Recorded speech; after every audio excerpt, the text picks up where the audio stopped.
కృష్ణం వందే జగద్గురుం. జై శ్రీకృష్ణ. ఈ వీడియో చూసే ముందు ఒక లైక్ కొట్టి జై శ్రీరామ్ కామెంట్ చేయండి.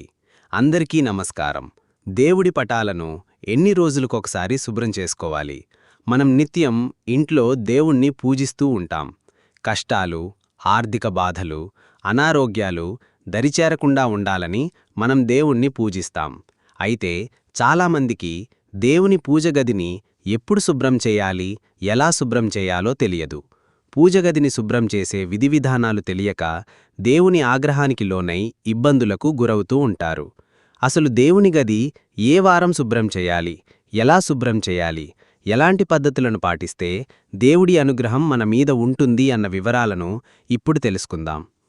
హిందూ పురాణాల ప్రకారం శుభ్రంగా, చక్కగా, సానుకూలంగా ఉన్న ఇంటిని మాత్రమే దేవుడు సందర్శిస్తాడని చెప్పబడి ఉంది.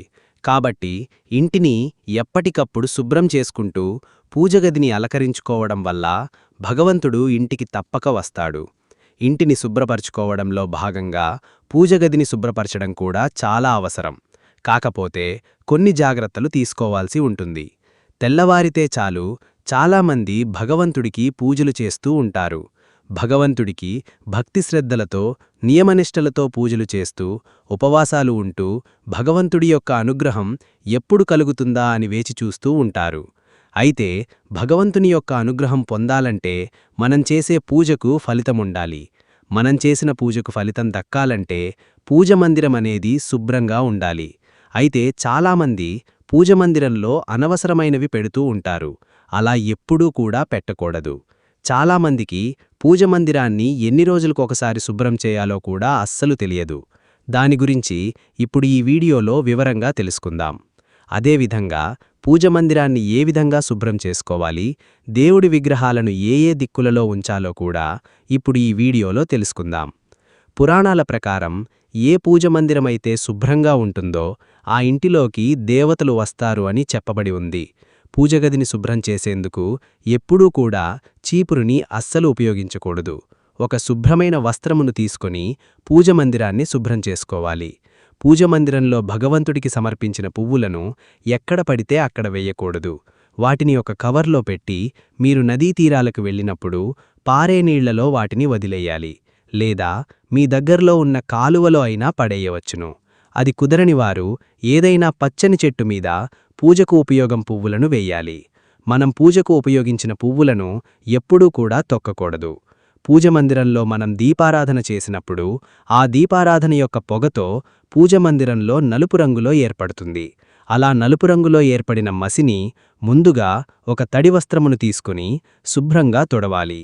ఆ తరువాత సబ్బునీటితో కానీ సర్ఫ్ నీళ్లతో కానీ శుభ్రంగా పూజమందిరాన్ని తుడిచి ఆ పూజమందిరానికి పసుపు మరియు కుంకుమ బొట్లు పెట్టాలి. మీ పూజమందిరం చెక్కతో చేసిన పూజమందిరమైతే ఒక తడి వస్త్రమును తీసుకుని శుభ్రంగా ఆ పూజమందిరాన్ని తుడుచుకోవాలి.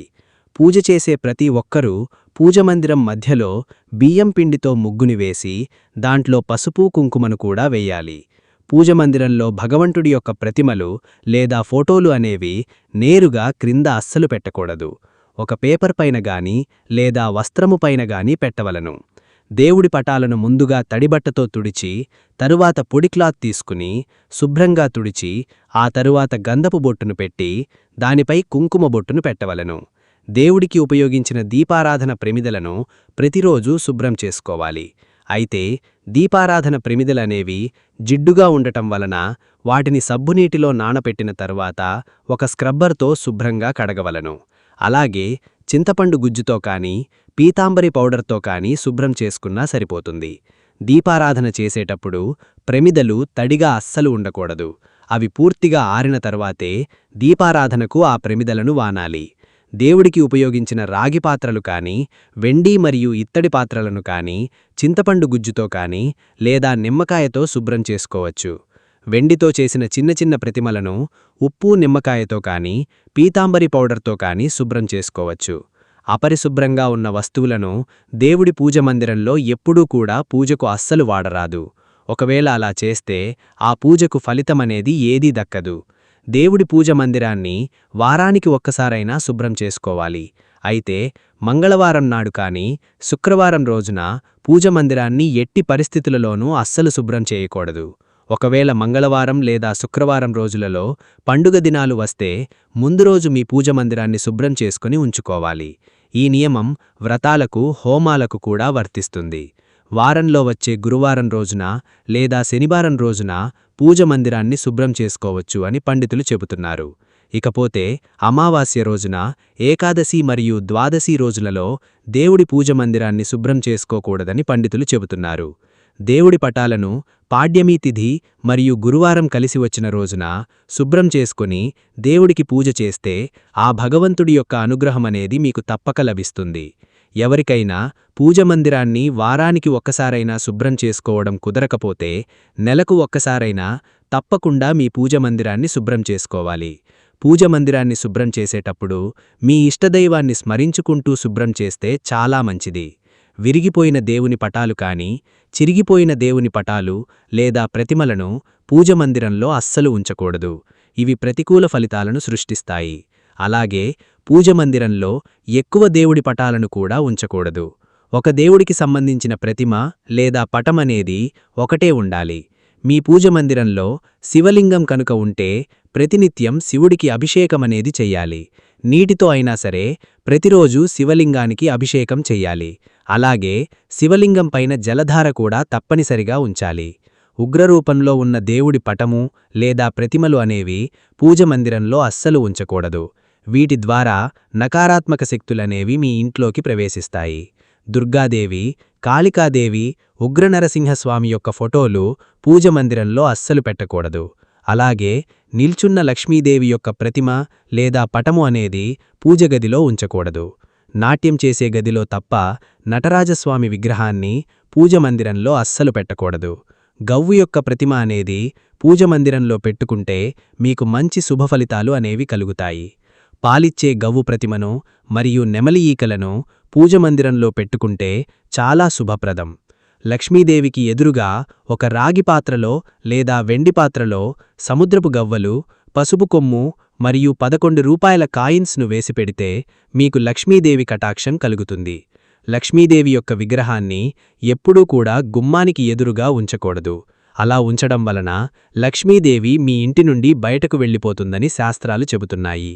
మీ ఇంటి లోపల గుమ్మానికి ఎదురుగా లాఫింగ్ బుద్ధను పెట్టుకుంటే చాలా మంచిది. అలా ఉంచడం వలన మీ ఇంట్లో ఎప్పుడూ కూడా పాజిటివ్ ఎనర్జీ ఏర్పడుతుంది. పార్వతీ పరమేశ్వరుల యొక్క ఫోటోను ఈశాన్య దిశలో ఉంచితే ఆ పరమేశ్వరుడి యొక్క అనుగ్రహం మీకు తప్పక లభిస్తుంది. గణేశుడి యొక్క ప్రతిమను లేదా విగ్రహాన్ని ఉత్తర దిక్కులో ఉంచడం చాలా మంచిది. అదేవిధంగా ఉత్తర దిక్కులో కుబేరుని ఫోటోను ఉంచడం వలన లక్ష్మీదేవి యొక్క అనుగ్రహం కలిగి ఆర్థిక పరిస్థితుల నుండి బయటపడతారు. పూజ మందిరంలో ఎప్పుడూ కూడా చిన్న చిన్న విగ్రహాలను లేదా చిన్న చిన్న పటాలను ఉంచుకోవడం చాలా ఉత్తమం. పెద్ద పెద్ద విగ్రహాలు లేదా పెద్ద పెద్ద ఫోటోలను మీ పూజ మందిరంలో ఉంచితే ప్రతిరోజు మహానైవేద్యాన్ని సమర్పించాల్సి ఉంటుంది. ఆంజనేయస్వామి ప్రతిమను ఆగ్నేయ దిశలో పెట్టుకోవడం వలన దుష్టశక్తుల బారి నుండి బయటపడవచ్చు. సాయిబాబా ప్రతిమను వాయువ్య దిశలో పెట్టడం వలన మనశ్శాంతి అనేది మీకు కలుగుతుంది. నిల్చున్న లక్ష్మీదేవి ఫోటో మీ ఇంట్లో కనుక ఉంటే ఆ ఇంట్లో లక్ష్మీ స్థిర నివాసం ఉండదని అర్థం. ఇంట్లో పూజ మందిరం ఎల్లప్పుడూ కూడా ఈశాన్య దిశలో ఉంటే చాలా శుభప్రదం. ఇలా ఉంటే కనుక మీ ఇంట్లోకి ఎప్పుడూ పాజిటివ్ ఎనర్జీ వస్తుంది. అలాగే మీరు చేసే ప్రతి పూజకు ఫలితం దక్కుతుంది. చూశారు కదా ఈ వీడియోని. ఈ వీడియో గనుక నీకు నచ్చినట్లయితే లైక్ చేయండి, షేర్ చేయండి, సబ్స్క్రైబ్ చేసుకోండి. Thank you for watching. సర్వేజన సుఖినో భవంతు.